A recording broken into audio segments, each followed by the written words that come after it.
Hello दोस्तों, welcome to my channel. जिसने भी अभी तक मेरे चैनल को सब्सक्राइब नहीं किया है कृपया सब्सक्राइब कर ले। आज हम लोग चैप्टर 7 जनजातीय खानाबदोश और एक जगह बसे समुदाय के बारे में पढ़ेंगे। तो जैसा कि हम लोग कक्षा 6 में खानाबदोश लोगों के जीवन के बारे में पढ़ ही चुके थे कि कुछ समय बीतने के बाद एक जगह पर भोजन के स्रोत समाप्त हो जाने के कारण खानाबदोश लोग एक जगह से दूसरे जगह पलायन किया करते थे।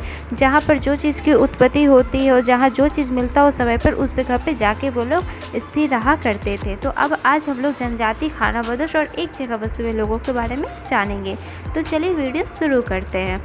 तो जैसा कि सर्वप्रथम हमारा हेडिंग आता है जनजातियाँ। तो जनजातियों के बारे में हम लोग जानते हैं, यह मुख्यतः कृषक, शिकारी, संग्राहक या पशुपालक थे। पंजाब में खोखर जनजाति 13वीं और 14वीं सदी में गक्खड़ जनजाति प्रमुख थे।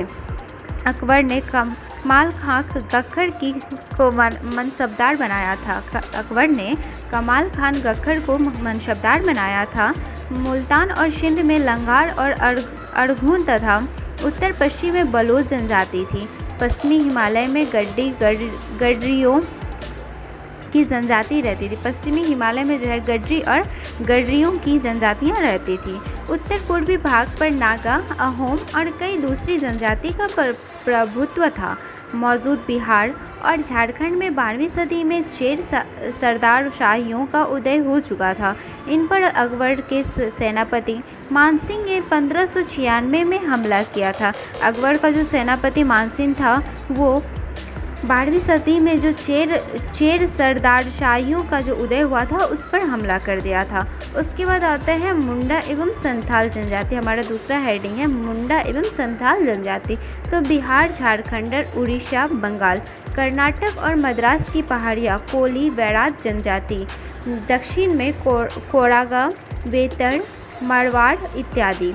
भील जनजाति पश्चिमी और मध्य भारत में गोंड छत्तीसगढ़, मध्य प्रदेश, महाराष्ट्र और आंध्र प्रदेश में थे। तो इस प्रकार से मुंडा एवं संथाल जनजातियों का जगह है जो कि बिहार मुंडा एवं संथाल जनजाति जो है वो बिहार, झारखंड, उड़ीसा, बंगाल में मिलता है।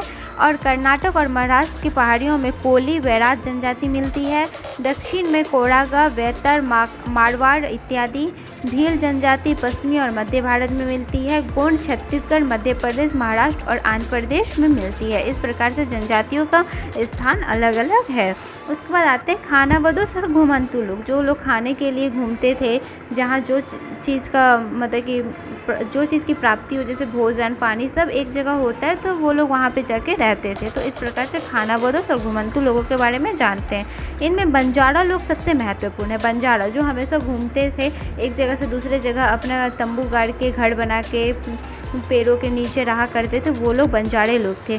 उनका कारवा टांडा कहलाता था। उनका जो कारवा था वो टांडा कहलाता था। सुल्तान अलाउद्दीन खिलजी बंजारों का इस्तेमाल बाज़ारों तक अनाज की ढुलाई के लिए करते थे। सुल्तान अलाउद्दीन खिलजी जो थे बंजारों का इस्तेमाल बाज़ारों तक जो अनाज की ढुलाई, जैसे कि बाज़ार तक अनाज ले जाने के लिए उनका प्रयोग करते थे।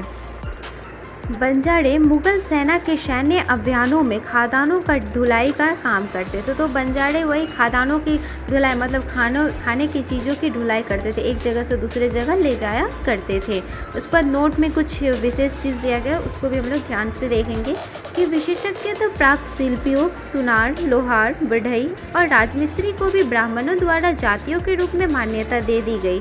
वर्ण की बजाय जाति समाज के संगठन का आधार बनी।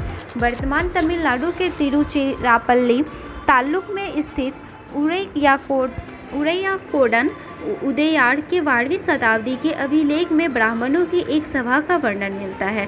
तो जो वर्तमान के तमिलनाडु में जो तिरुचिरापल्ली जो कि ताल्लुक में स्थित है, उड़ैयाकोडन उदययार के 12वीं शताब्दी के अभिलेख में ब्राह्मणों का एक सभा का वर्णन मिला है। उसके बाद हम लोग आते हैं गोंड जनजाति के बारे में जानते हैं कि गोंड जनजाति कैसे थे। तो वे गोंडवाना नामक विशाल वन प्रदेश में रहते थे। गोंड जनजाति गोंडवाना नामक विशाल प्रदेश में रहते थे। वो विशाल प्रदेश जो ना पूरा वन का प्रदेश था, गोंडवाना जनजाति वहीं पे रहते थे। तो वे स्थानांतरी कृषि अर्थात जगह बदल बदल कर खेती करते थे। गोंडवाना लोग जब एक जगह जिस मतलब कि फसल के लिए मिट्टी तैयार होती थी, वहाँ वो फसल की उपज करके फिर दूसरे जगह दूसरे फसल की उपज के लिए जाते थे। गोंड जनजाति कई छोटे छोटे कुलों में बटी थी। अकबरनामा में उल्लेखित गढ़ कटंगा के गोंड राज्य में 70,000 गांव थे। 70,000 गांव थे। अकबरनामा में जो उल्लेखित गढ़ कटंगा के गोंड राज्य में 70,000 गांव थे। प्रशासनिक व्यवस्था केंद्रीकृत थी, राज्य गंडों में विभाजित थे और हर गढ़ गोंड कुल के नियंत्रण में था। यह पुनः 84 गांवों की इकाइयों में विभक्त थे, जिन्हें 84 कहा जाता था। 84 का उप विभाजन बाड़होदों में होता था, जो 12 गांवों को मिलाकर बनते थे। ब्राह्मणों ने गोंड राजाओं में अनुदान में भूमि प्रदान की। राजपूतों के रूप में मान्यता प्राप्त करने की चाहत में गढ़ कटंगा के राजा अमन दास ने संग्राम शाह की उपाधि धारण की। अमन दास के पुत्र दलपत ने माहोबा के चंदोल राजपूत राजा सालवाहन की पुत्री राजकुमारी दुर्गावती से विवाह किया। दुर्गावती ने अपने पुत्र वीर नारायण 5 साल के जो वीर नारायण थे वो 5 साल का था कि वीर नारायण के नाम पर शासन की कमान संभाली तथा 1565 में आशिफ खान के नेतृत्व में का डट कर सामना किया। जब वो दुर्गावती अपने पुत्र जो कि 5 साल का था, जिसका नाम वीर नारायण था, उसके शासन की मतलब कि कमान संभाली, उसके द्वारा शासन करने की वजह वो उसका शासन का कमान संभाली और 1565 में आशिफ खान के नेतृत्व में डटकर सामना किया। और ये गोंड जाति का जो है ना, अकबरनामा में उल्लेखित गढ़ कटंगा के गोंड राज्य में 70,000 गांव थे। गोंड राज्य में 70,000 गांव थे। आइए तो अब हम लोग अहोम जनजाति के बारे में जानते हैं। ये अहोम जनजातियाँ कैसी थी? तो ये लोग मौजूदा म्यांमार से आकर 13वीं सदी में ब्रह्मपुत्र घाटी में आ बसे। ये लोग जो है मौजूदा म्यांमार से आकर 13वीं सदी में ब्रह्मपुत्र घाटी पर बैठ गए।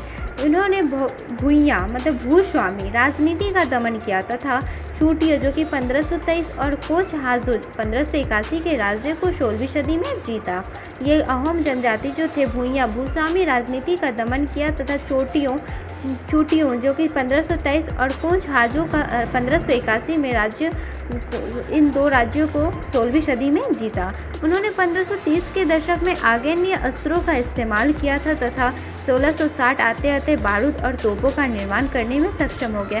ये लोग 1530 के दशक में आग्नेय अस्त्रों मतलब कि आग वाला अस्त्र सबका इस्तेमाल करने लगा और 1660 आते आते उन्होंने बारूद और तोपों का भी निर्माण करने में सक्षम हो गए। जो वो लोग बारूद और तोपों का निर्माण करते थे उसमें वो लोग सफल हो गए।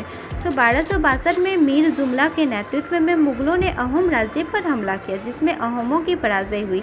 जब 1262 में मीर जुमला के नेतृत्व में मुगलों ने अहोम राज्य पर हमला किया, अहोम जनजाति जो थी अहोम राज्य की, तो उस पर हमला करने पर अहोमों की पराजय हो गई। मतलब अहोम मीर जुमला के नेतृत्व में मुगलों से हार गए। फिर अहोम राज्य बैगाड़ पर निर्भर था, जिन लोगों से जबरन काम लिया जाता था पर पाइक कहलाते थे वह, मतलब अहोम राज्य तो बैगाड़ पर निर्भर हो गया था, जिसमें कि जबरन काम लिया जाता था।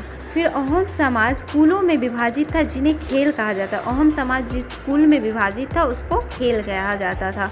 अहोम क्षेत्र में दस्तकार निकटवर्ती क्षेत्रों में आए। किसान को यहाँ ग्राम समुदाय द्वारा जमीन दी जाती थी, जिसे राजा भी बिना समुदाय के अनुमति के वापस नहीं ले सकता था। शिव सिंह जो कि 1714 से 1744 तक शासन के काल में हिंदू धर्म वहाँ के प्रधान धर्म बन गया था। शिव सिंह के जो काल में हिंदू धर्म अहोम जनजाति अहोम राज्य का प्रधान धर्म बन गया था। अहोम राजाओं ने हिंदू धर्म को अपनाने के बाद अपनी पारंपरिक आस्थाओं की पूरी तरह से नहीं छोड़ा। बुरंजी नामक ऐतिहासिक कृतियों को पहले अहोम भाषा में और फिर असमिया में लिखा गया था।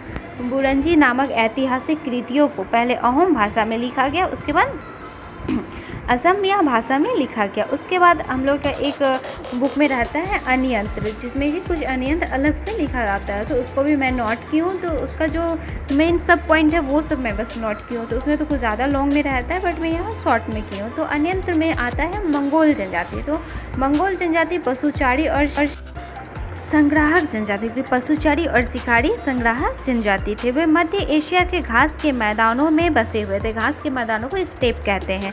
तो 1206 में चंगेज खान ने मंगोल और तुर्की जनजातियों में एकता पैदा कर शक्तिशाली सैन्य बना दिया। 1206 में चंगेज खान मंगोल और तुर्की जनजाति दोनों जनजातियों को मिलाकर एक शक्तिशाली सैन्य बल बना दिया। 1227 में चंगेज खान की मृत्यु हुई। उसका साम्राज्य रूस, पूर्वी यूरोप, चीन तथा मध्य पूर्व के हिस्से में फैला हुआ था। चंगेज खान का जो शासनकाल था ना, वो जो है ना उस समय उस क्षेत्र में क्या करते थे, वो क्षेत्र हैं रूस, पूर्वी यूरोप, चीन तथा मध्य पूर्व के हिस्से में फैला हुआ था। इस प्रकार से हमारा चैप्टर 7 जनजातियाँ, खानाबदोश और एक जगह बसे हुए समुदाय भी समाप्त होता है। उम्मीद है कि आप लोगों को मैं जितना भी नोट्स शेयर की हूँ, जो मैं खुद से बनाई हूँ, तो आप लोगों को अच्छा लगा होगा। इस प्रकार से ये नोट्स भी आप लोगों को अच्छा लगा। तो अगर अच्छा लगे नोट्स तो लाइक शेयर कमेंट करना तो बिल्कुल ना भूलें। और हाँ, चैनल को भी सब्सक्राइब कर दे और बेल आइकन को प्रेस कर दे ताकि मेरे हर वीडियो के नोटिफिकेशन आप तक सबसे पहले पहुँच सके।